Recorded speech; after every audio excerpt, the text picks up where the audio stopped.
स्वागत है आपका एक नए वीडियो में। हम आए आज महाकाल की नगरी उज्जैन में, तो बिना वक्त गवाए हम आपको ले चलते हैं दर्शन के लिए।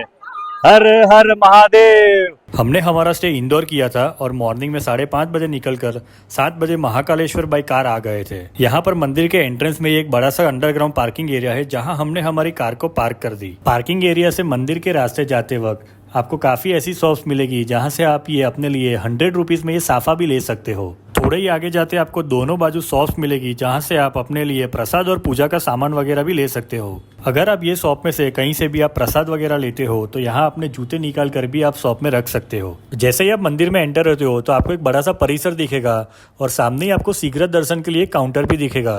तो आप अगर VIP दर्शन करना चाहते हो तो वहाँ से अपने लिए 250 रुपीज़ की टिकट ले सकते हो।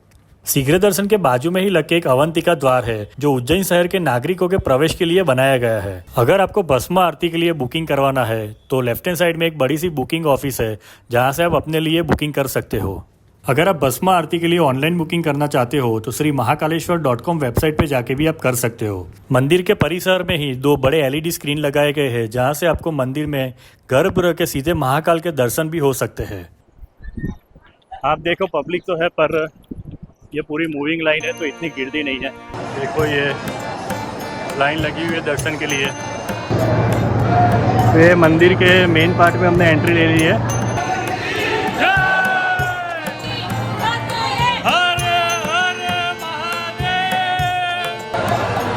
तो आपको है ना वहाँ से स्टार्ट करना है और ये इतनी सारी रेलिंग्स आपको चलनी है लाइन में और वहाँ जहाँ पे ख़त्म होगी देखो आपको यहाँ से महाकाल के दर्शन होंगे LED स्क्रीन से। हमें लाइन में चढ़ के ऊपर जाना है वहाँ पे। तो आज देखो आज इतनी भीड़ नहीं है, हमने पूरे वो वॉकवे कंप्लीट कर लिया रेलिंग वाला और अभी यहाँ पे दर्शन के लिए जा रहे हैं हम लोग। ये देखिए कुछ ऐसा दिख रहा है अंदर से। ये यहाँ से फिर से बड़ी एक लाइन है। जय महाकाल। ये देखिए महाकाल के दर्शन कर लीजिए। जय महाकाल, जय महाकाल। तो हमने काफ़ी अच्छी तरह से दर्शन कर लिए और सच बताओ पूरे भाव विभोर हो गए हम महाकालेश्वर के दर्शन करके। अभी हम लोग मंदिर के चौराहे में हैं और अभी यहाँ पे दूसरा मंदिर है ओमकारेश्वर और महाकालेश्वर ज्योतिर्लिंग, तो वहाँ पे हम लोग दर्शन करने जाएंगे। मैं आपको दिखाता हूँ। देखिए हम लोग ये मंदिर से अंदर दर्शन करके वापस आए और अभी हमको ये टेम्पल में विज़िट करने जाना है और ये पूरा बड़ा चौराहा है यहाँ पे। तो ये मंदिर है वो 3 मंजिला है। आप देखो ये नीचे जो पोर्शन है वो महाकालेश्वर ज्योतिर्लिंग का है, जो फर्स्ट फ्लोर पे है वो ओमकारेश्वर ज्योतिर्लिंग है और ऊपर जो है 3rd फ्लोर पे मतलब जो 2nd फ्लोर है वो नागचंद्रेश्वर महादेव का मंदिर है। ऐसा कहा जाता है कि जो ऊपर है नागचंद्रेश्वर वो साल में एक दिन नागपंचमी के दिन ही खुलता है दर्शन के लिए। तो महाकालेश्वर ज्योतिर्लिंग 12 ज्योतिर्लिंगों में से एक है और ये एक ही स्वयंभू ज्योतिर्लिंग है जो ज्योतिर्लिंग दक्षिण मुखी है। ये महाकालेश्वर ज्योतिर्लिंग शिप्रा नदी के तट पर बसा हुआ है और ये कहते हैं कि जो भस्म आरती और ये ज्योतिर्लिंग के दर्शन करते हैं उसे अवश्य मोक्ष की प्राप्ति होती है। तो हमारे दर्शन काफ़ी अच्छी तरह से हो गए और हम लोग आगे तक गए थे दर्शन करने के लिए और हम लोग फ्री एंट्री में ही गए थे। हम लोग ने VIP पास नहीं लिया था बिकॉज आज इतनी गिरदी नहीं थी। तो आप भी अगर उज्जैन में आते हो तो ज्योतिर्लिंग के दर्शन जरूर करना। महाकालेश्वर मंदिर से बाहर आते ही आपको काफी सारे छोटे छोटे मंदिर मिलेंगे जहां पर आप महादेव के दर्शन कर सकते हो।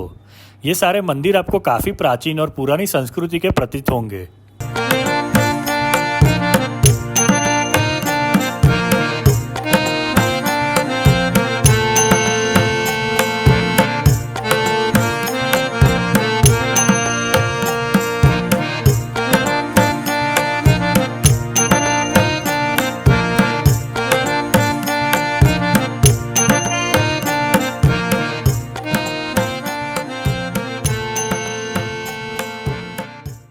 तो अभी हम लोग दर्शन करके वहाँ से बाहर आ चुके हैं और आप देखिए यहाँ पे हनुमान जी की मूर्ति है और यहाँ पे महाकाल लोक की सारी मूर्ति है। यहाँ पे जो सामने नदी बह रही है वो शिप्रा नदी है और कहते हैं कि महाकाल के दर्शन के पहले शिप्रा नदी में अपने पाँव धोने चाहिए और उसके बाद ही दर्शन करने आने चाहिए।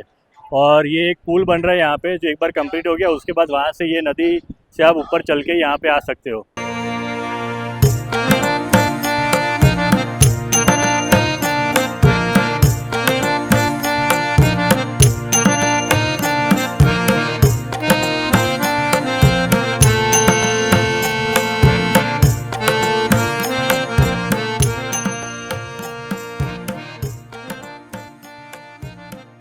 तो अभी हम लोग वहाँ से एंटर हुए और यहाँ पे भारत माता मंदिर है, तो वहाँ पे हम लोग दर्शन करने जा रहे हैं। देखो काफ़ी बड़ा मंदिर है, तो ये देखो काफ़ी अच्छा यहाँ पे मंदिर है भारत माता का। यहाँ पे ये एकात्म स्तोत्रम लिखा हुआ है और यहाँ पे अगर कुछ डोनेशन करना है आपको, और यहाँ पे राष्ट्रगीत वंदे मातरम लिखा हुआ है। तो अभी हम लोग ये चाहवानी अमृतुल्य पे चाय और नाश्ता करने आए। हम लोग यहाँ से आए थे एग्ज़िट, और ठीक उसके सामने ये दुकान है, शॉप है, और काफ़ी अच्छा नाश्ता मिलता है इसका। तो हमने हमारे लिए पोहे और कचौरी लिए। तो अभी हमने ये चाय नाश्ता कंप्लीट करके हम लोग अभी ई रिक्शा में दर्शन करने के लिए जा रहे हैं बाकी सब मंदिर पे। तो हमने ये हायर ही कर लिया है पूरे दिन के लिए, तो भैया हमको घुमा लेंगे सारी जगह पे, और अराउंड 350 रुपीज़ पर पर्सन चार्ज होता है इनका। तो आप भी ये कन्वीनियंट ऑप्शन है, आपको अगर सब जगह पे अच्छी तरह से घूमना है तो शांति से घूम सकते हो। तो अभी हम लोग ये जस्ट गढ़कालिका माता मंदिर पे हम लोग आए हैं। तो सामने देखो दुकान है सब, और ये प्रसाद की वगैरह की दुकान है, यहाँ से आप पूजा भी ले सकते हो। और यहाँ से एंट्रेंस है, बड़ा सा कंपाउंड एरिया है यहाँ पे, और यहाँ पे लाइन है भक्तों की। हम लाइन में खड़े रह के फिर दर्शन करेंगे। एक पर एक बड़ा सा दिया का है, तो कहते हैं कि यहाँ पे जो सिक्का लगा के चिपकता है उसकी मनता पूरी होती है। यहाँ पे लिखा हुआ है माँ गढ़कालिका के बारे में, तो अब एक बार पॉज करके पढ़ लेना। गढ़कालिका माता जी का मंदिर 51 शक्तिपीठों में से एक है, और यहाँ पर माता सती के होठ के ऊपर का हिस्सा गिरा था। ये मंदिर काफी प्राचीन और चमत्कारी बताया गया है, और कहते हैं कि यहाँ पर जो मूर्ति है वो सतयुग के काल की है। इतिहास में जो महान कवि कालिदास हुए वो माता गढ़कालिका के महान उपासक थे, और उन्हीं के आशीर्वाद से वो महान कवि भी बने थे। तो आप देखो ये आज लंबी लाइन है काल भैरव मंदिर में, तो हमें वहाँ से एंट्री लेनी है, और ये पूरा पार्किंग एरिया है। अभी हम लोग भी ये लाइन में लगते हैं दर्शन के लिए, 1 आध घंटा लग जाएगा यहाँ पे। तो आपको जूते यहाँ पे अगर उतरने तो आप यहाँ पे उतार सकते हो। हमने तो रिक्शा जो हायर की थी वहीं पे उतार दिए। और ये पूजा की दुकान है, आपको यहाँ से सामान लेना है पूजा का तो ले सकते हो, पूजा का। यहाँ पे ये शराब की भी दुकान है, तो कहते हैं कि काल भैरव को शराब चढ़ाई जाती है, तो अगर आपको शराब चढ़ानी तो यहाँ से आप ले सकते हो। तो आप ये साइड में देख रहे हो, लेफ्ट साइड राइट साइड जो धागे बांधे हुए हैं, तो जिसने मन्नत रखी होगी वो सबने धागे बांधे हैं। और ये काफ़ी लंबा वॉकवे है यहाँ पे। ये रहा काल भैरव का मंदिर, देखो आप कितनी भीड़ है। तो ये देखिए यहाँ साइड एंगल से मैं दिखा रहा हूँ आपको काल भैरव का मंदिर। और अभी भी हम लोग ये लाइन में ही खड़े हुए, हमको आधा पौना घंटा हो गया यहाँ पे। काल भैरव मंदिर सिप्रा नदी के किनारे पर बसा हुआ है, और काल भैरव को शिवजी के सेनापति भी कहा जाता है। यहाँ पर प्रतिदिन हजारों की संख्या में भक्तजन आते हैं और पूजा अर्चना करते हैं। कहते हैं कि प्राचीन काल में इस मंदिर को राजा भद्रसेन ने बनवाया था, और आगे जाके मराठा शासन में ये पूरा विकसित हुआ। तो आप देख लीजिए, हमने दर्शन करा दिए।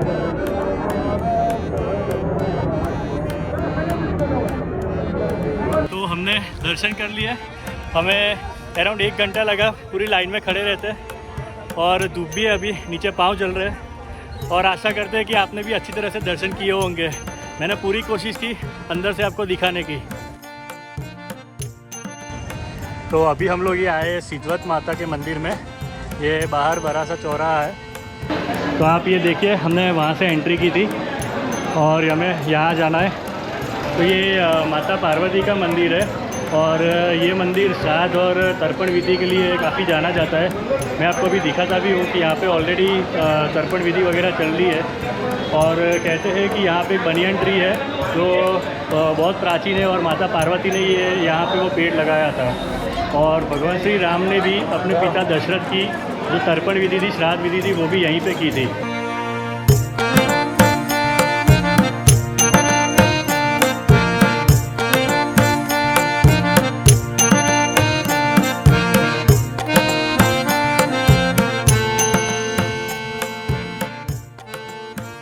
तो सामने आप जो वट वृक्ष देख रहे हो, वहाँ पर धागा बांधा जाता है अगर आपको संपत्ति चाहिए, और अगर आपको संतान प्राप्ति की इच्छा हो तो यहाँ पर उल्टा स्वस्तिक बनाया जाता है। तो ये वट वृक्ष से आपको 3 प्रकार की सिद्धि प्राप्त होती है। पहला संतति, दूसरा संपत्ति, और तीसरा सदगति। संतति यानी संतान प्राप्ति के लिए, संपत्ति यानी संपत्ति प्राप्ति के लिए, और सदगति यानी मरने के बाद जो पिंडदान और विधि होती है उसके लिए। इसलिए ये वट वृक्ष और ये स्थान को सिद्धवत कहा जाता है। तो ये जो है सिप्रा नदी है, लोग यहाँ पे स्नान करने भी आते हैं विधि के बाद। ये सिद्धेश्वर महादेव मंदिर है। तो अभी गर्मी है तो हम लोग ये नींबू पानी और शिकंजी पी रहे हैं यहाँ पे। भैया हमारे लिए बना रहे हैं। और यहाँ पे देखो गन्ने का जूस मिल रहा है। मैंने पहले भी बताया सामने भी बहुत शॉप्स अवेलेबल है, तो वहाँ पे भी आप कुछ खा सकते हो और वहाँ से नीचे जा सकते हैं सिपरा नदी के घाट पे। अभी हम लोग ये आए हैं मंगलनाथ मंदिर।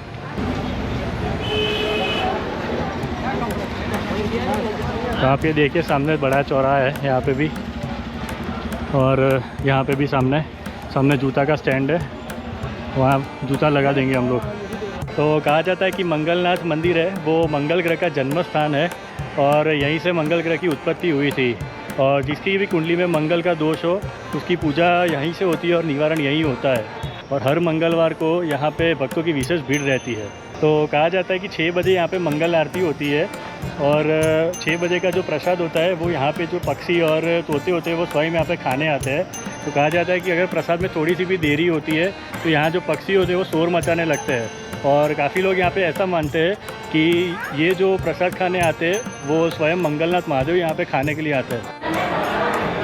तो आप देखो ये माहौल अंदर, यहाँ पे भी पूजा अर्चना चालू है, विधि वगैरह चालू है। तो स्कंद पुराण में एक प्राचीन कथा ये है कि यहाँ पे एक अंधकासुर नाम का राक्षस रहता था, और उसको शिव जी का ये वरदान था कि जब भी उसके लहू की बूंद धरती पे गिरेगी तो उसके लहू में से और राक्षस की उत्पत्ति होगी। तो इसी वरदान से चकनाचूर होकर अंधकासुर राक्षस ने यहाँ पे काफ़ी आतंक मचाया, और अवंतिकापुरी के लोग और ब्राह्मण से वो शिव जी के पास अपनी पुकार लेके गए। उसके बाद शिव जी और अंधकासुर राक्षस के बीच में एक भयंकर युद्ध होता है, और कहा जाता है कि शिव जी के पसीने की बूंद धरती पे गिरती है और उसी के कारण धरती 2 हिस्सों में फट जाती है और वहीं से मंगल ग्रह का जन्म होता है। और शिव जी अंधकासुर का वध कर देते हैं, और तभी जो अंधकासुर की रक्त की बूंदें गिरती है धरती पर, तो जो मंगल ग्रह का जन्म हुआ था तो मंगल ग्रह ने अंधकासुर की रक्त की चींटें अपने में ले ली, और तभी से कहा जाता है कि मंगल ग्रह का कलर लाल है। तो ये पूरी प्राचीन कथा है स्कंद पुराण में लिखी गई हुई है।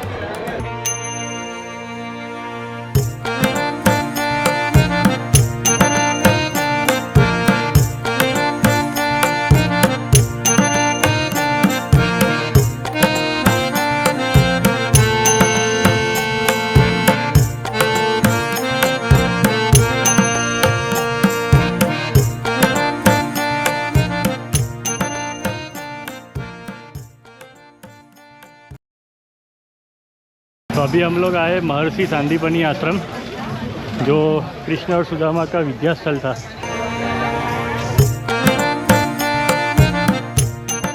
ये सांदीपनी आश्रम भी उज्जैन में एक काफ़ी फेमस टूरिस्ट स्पॉट है, और श्री कृष्ण बलराम और सुदामा का ये विद्या स्थल है। और कहते हैं कि श्री कृष्ण ने यहाँ पे 64 दिन में 64 कलाओं का ज्ञान लिया था।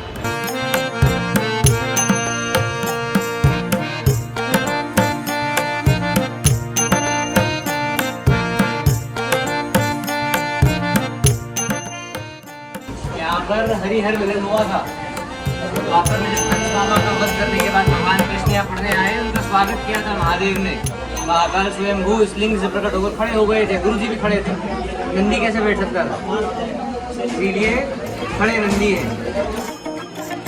ये श्री कृष्ण विद्या मंदिर है।